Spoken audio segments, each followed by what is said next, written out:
சங்கல்பம் அப்படின்னா எனக்கு இது வேணும் அப்படின்னு சொல்லி ஒன்று நினைப்போம்.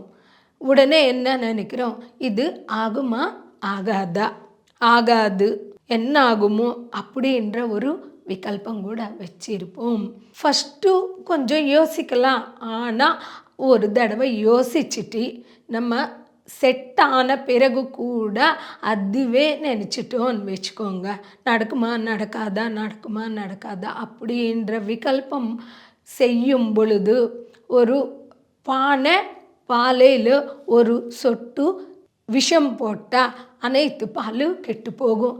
அதை போல் நம்மளுடைய சங்கல்பத்திற்கு விகல்பத்தை நம்ம ஆட் பண்ணிட்டோம்னா எப்படி பால் கெட்டு போகுதோ நம்மளுடைய சங்கல்பம் கூட வீணாகி போகும். ஒரு சங்கல்ப சக்தி அப்படின்னா எண்ணங்களின் வலிமை.